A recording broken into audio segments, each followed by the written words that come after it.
आचार्य कुंदकुंद देव स्वामी महाराज अपने इस प्यारे से समय सार ग्रंथ में कह रहे हैं कि सतत आत्मा के अभ्यास में लग जाओ, चिंतन में उतर जाओ, गहराई में डुबकी लगाओ। गहराई में डूबो मत। नरेश जी मैनपुरी क्या कह रहे हैं? डुबकी लगाओ, डूबो मत। जो डूबता है उसे बचाने वाला कोई नहीं होता। जो डुबकी लगाता है वो खुद अपने बचे वालों से बचकर तैरकर निकल जाता है।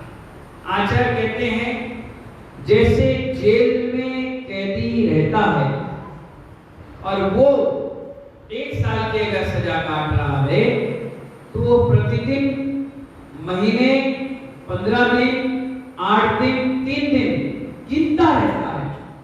अनिल जी क्या गिनता है? वो प्रतिदिन गिनता है कि अब 1 महीना निकल गया, अब 11 महीने रहे। अब 11 महीने में 1 महीना निकल गया, अब कितने रहे प्रमोद जी? 10 महीने।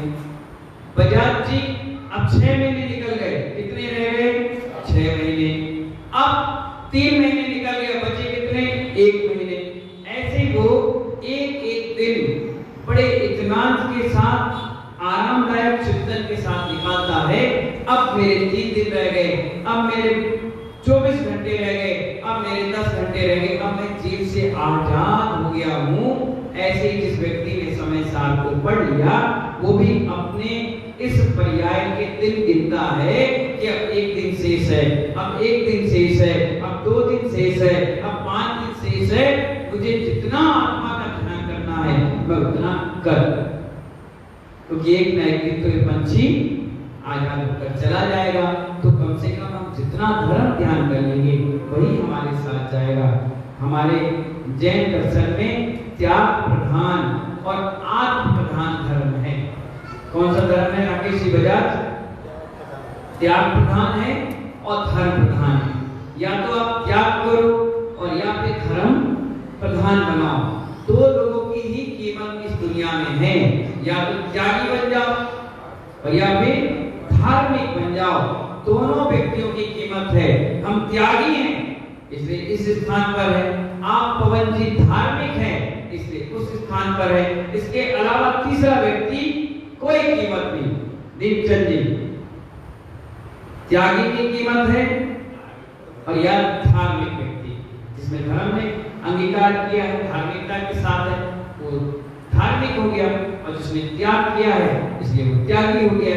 इसके अलावा हमारे यहाँ किसी का भी सम्मान नहीं किया जाता। बाकी कितने लोग आ जाए तो आचार्य बन कहते हैं नमोकार मंत्र को नाम नागिन को सुनाया, ऐसा लोग कहते हैं। क्या ये बात सही है अनिल जी? हैं? बोलो ना। सुपासना भगवान ने नाग नागिन को क्या सुनाया? ये सब कहते हैं। बात सही है? सही है। बोलो इच्छी उठाओ। हाँ किताब में लिखिए। भगवान की कभी वाणी में सुना है? करने से काम होता है? तीर्थंकर कभी नमोकार मंत्र नहीं पढ़ते। जोर से बोलो। क्या? कुछ नहीं। उन्होंने अपने जीवन में कभी किसी को नमस्कार ही नहीं किया, स्वयं रहे। तीर्थंकर कभी भी नमोकार मंत्र की जाप भी नहीं करते। तीर्थंकर कभी भी द्रव्य नहीं चढ़ाते। तीर्थंकर कभी पूजन अभिषेक नहीं करते। वो तो सिर्फ नमः सिद्धेभ्यः, क्या बोलते हैं? ओम तो बोलते ही नहीं, नमः जब भी केशवच करते हैं तो क्या बोलते हैं? आपने कभी सुना कि भगवान केवली थे और जब उन्होंने योग निरोध किया तो नमस्कार की जाप कर रहे थे या किसी ने उनको संबोधन दिया? कभी नहीं। नमोकार मंत्र नाम नागिन को सुनाया।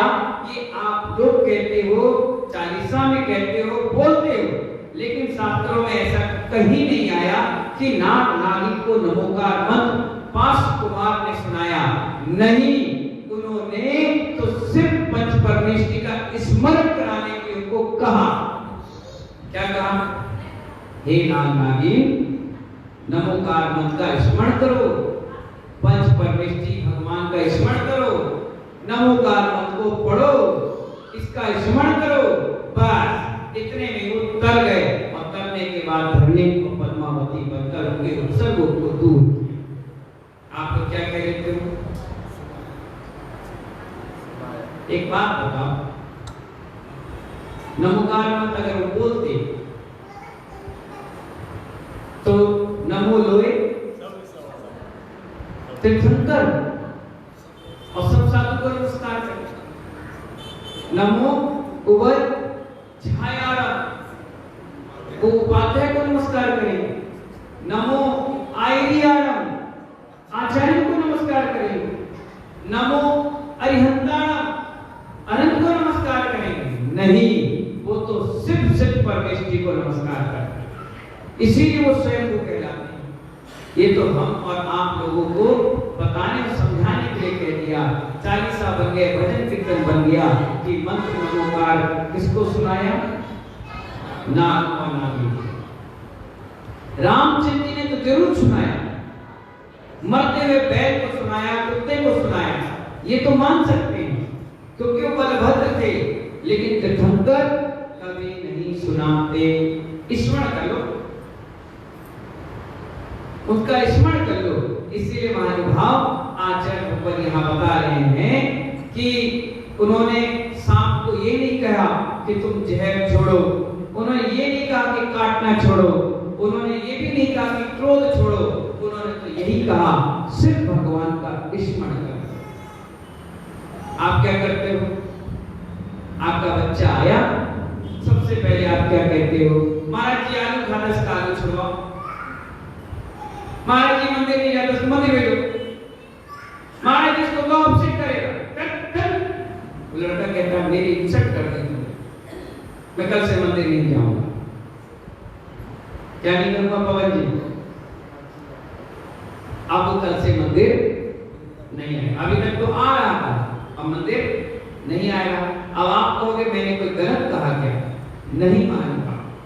आपको ये कहना चाहिए महाराज जी दिन भर मंदिर में बैठता है, दिन भर आपसे पूजन में रहता है, और तो और रात की भी आरती में आता है। और धीरे से मुझसे कहो उल्टा समझ।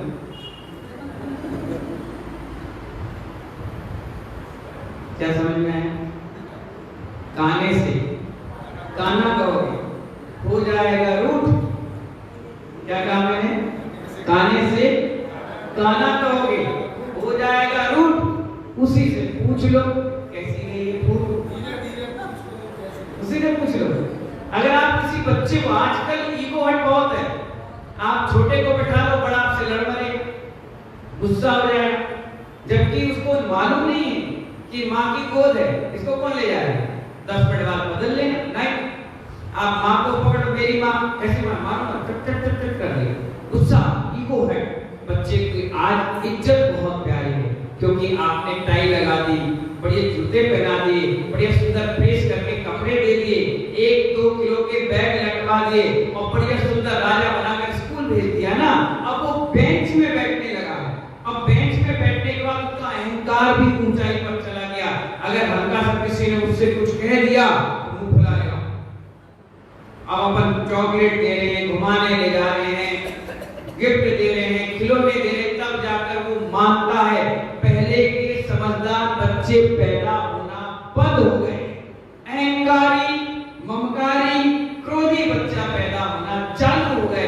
कि काल दुष्ट काल है, उसका असर आपके गर्भ में आने वाले हर चीज पर पड़ा। इसीलिए पहले के बच्चे एक तमाचे में चुपचाप बैठ जाते थे।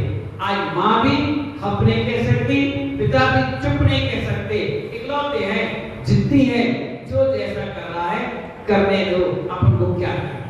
इसलिए जब भी बच्चे आए तो उनकी बुराइयां मत करो, ना उनको समझाओ ज्यादा, उनसे पहले उनको जोड़ो। हमारे एक सिद्धांत है बबलू भाई, मैं कोई हमारे क्या है, एक सिद्धांत है, पहले जोड़ो। आप बच्चे को लाओ, बैठा दो, बोले महाराज श्री हमारा बच्चा है, हम आशीर्वाद देंगे, बातचीत करेंगे, उसे अच्छी फीलिंग आएगी, कल से वो आपसे अपने आप कहेगा महाराज जी के पास चलो। अभी आप सुबह आते थे और वो दोपहर के भी आएगा, फिर शाम के भी आएगा। जब 2-4-10 दिन वो आने लग जाएगा, फिर उसे मोड़ो, पहले जोड़ो, बोलो ना, पहले जोड़ो फिर मोड़ो। अब चतुर्मास हो गया तो छोड़ो, चलो अब आप अपने रास्ते लग गए, भगवान से प्रीत लग गई, पूजा पाठ चालू हो गई, दान पुण्य चालू हो गया, आप लगे रहो सेवा भाव में। और आप लोग क्या करते हो, पहले ही मोड़ देते हो, तो जो मुड़ गया वो टूट गया और चला गया। इसलिए कहा गया पहले जोड़ो, फिर मोड़ो, फिर अंत में छोड़ो। हमारा सिद्धांत है, हम कच्चे को पकाते हैं। किसको पकाते हैं? कच्चे को। पके को बचाना है और कच्चे को पकाना है। कच्चा पकेगा तो खाने में स्वादिष्ट होगा और पका बचेगा तो अगले सड़ने वाले आम को बचा लेगा। इसलिए यही सिद्धांत आपको भी बनाना है। आचार्य कहते हैं कि बार बार सतत आत्मा का अभ्यास, ज्ञान चेतन आत्मा को भगवान भक्ति आराधना में लगाए रखो, क्योंकि पता नहीं कब, जैसे अनंत भैया आप यहां से पूना गए, कहां गए? सेठानी का नाम क्या है? कविता सुनते सुनते गए,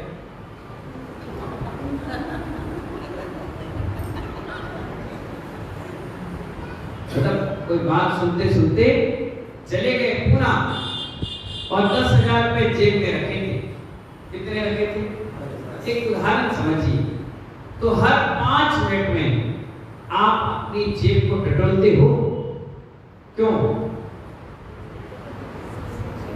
कि कहीं वो पैसे गिर ना जाए, कहीं वो राशि गुम ना जाए, कहीं कोई व्यक्ति पॉकेट मार उसे लेना ले जाए।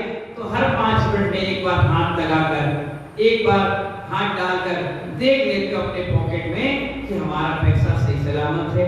अगर कविता जी हैं तो बार बार बैग खोलकर देख लेती है, हमारी अंगूठी, हमारी चेन सही सलामत है, हमारी पायल सही है, हमारा पर्स सही है, किसी ने निकाला तो नहीं।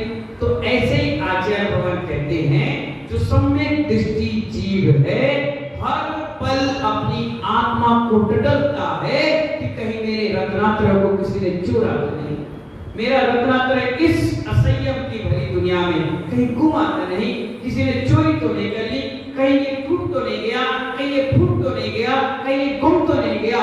इसी प्रकार हर समय दृष्टि जीव को हर क्षण सतत आत्मा के अभ्यास में लगे रहना चाहिए कि किसी क्षण तो मैं उस लहर को प्राप्त कर लूंगा जो हमारे देवीनाथ भगवान ने प्राप्त, जो हमारे आचार्य भगवान विराट सागर के महाराज ने प्राप्त की है, गोपाल वैष्णव सागर महाराज विश्राम सागर ने प्राप्त की है। ये सोच सोच करके बार बार अपनी आत्मा को टटोलता है। आप देखिए, जो बड़ा धार्मिक व्यक्ति होगा, बहुत गंभीर बैठा होगा, अपने चिंतन में लगा होगा, स्वाध्याय में लगा होगा, हम उसकी हंसी उड़ाते हैं कि कैसा व्यक्ति, कुछ बोलता नहीं, कुछ करता नहीं, अपने आप में लगा होता है, क्योंकि उसके विरक्ति के भाव है ना, सांसारिक भाव में उसके भाव लगते ही। आप कितना अच्छा पहना दो, कई शादियां ऐसी निकल जाती हैं जिसमें व्यक्ति नए कपड़े नहीं पहनता, उसे पूछा भी जाए कि बताइए कुछ ले आए, तो कहता है हमें जरूरत नहीं, ठीक है, अरे बढ़िया तैयार हो जाओ, कुछ कर लो। बोले क्या करना, किसको दिखाना है? जिसको दिखाना तो वो फंस चुका। देवचंद जी एनिवर्सरी है आज, जिसको दिखाना था वो फंस चुका, जिसको फंसाना था वो भी फंस चुका। जो बिल्कुल शुद्ध था, अब संसार हमारा रिटायरमेंट का है, अब इस विरक्ति के भाव को रखे रहोगे तो अंत में संतुष्टि से मरण करोगे, और विरक्ति के भाव नहीं होंगे तो अंत समय में अलमारी में रखे हुए कपड़े दिखेंगे, तिजोरी में रखा हुआ पैसा दिखेगा, घर में डाइनिंग डाइनिंग टेबल पे रखी हुई हर वो चीज दिखेगी जो तुम्हें बड़ी प्रिय है। इसलिए आचार्य कहते हैं जितनी विरक्ति के भाव रखोगे उतने ही संतुष्टि से तुम्हारा मरण होगा। सम्यक दृष्टि जीव आत्मा के बारे में सदा जागरूक रहता है, बार बार अपनी जेब टटोलते हो, ऐसे ही हर बार संजीव गोधा जी अपनी आत्मा को टटोलो कि कहीं मैं गलत तो नहीं जा रहा, कहीं मेरी पतंग इधर उधर तो नहीं जा रही, कहीं मेरी डोर इधर उधर तो नहीं जा रही, क्योंकि संयम रतन समान विषय चोर फिरत है। ना जाने किस विषय में, किस इंद्रिय विषय में हमारा ये मन चला जाए, हमारा ये विचार चला जाए और हमें इतना तीव्र गति का कर्माशय हो जाए कि उस देहरी पर वापस लौटने में पूरी जिंदगी निकल जाए, छोड़ना मुश्किल हो जाए। अब किसी की आदत मोटरसाइकिल की है और कभी मोटरसाइकिल खराब हो जाए, अब उसकी आदत मोटरसाइकिल की है तो अब पैदल उसको कष्टदायी लगेगा। किसी व्यक्ति के बार बार भोजन करने की आदत है, अब उसे एक टाइम बड़ा विचित्र लगेगा। किसी के बार बार नए नए महीने 15 दिन में कपड़े बदलने की आदत है और एक ही कपड़ा दे दिया है तो बड़ा विचित्र लगेगा। तो इन्हीं विचित्र बातों को छोड़कर विषय वासनाओं की विरक्ति भाव रखते हुए निर्गत साधु बनते हैं। जब आज की विरक्ति होगी तभी जाकर के अंत में हमें अच्छी विकल्प निर्विकल्प अवस्था में उस समाधि संलेखना में कार्यकारी होंगे। आज समय आपका हो गया, हम भी 10-5 मिनट लेट आए थे, 2-4 इम्पोर्टेंट काम थे उसको कर रहे थे। कल आज पहला दिन था, कल से सुबह ठीक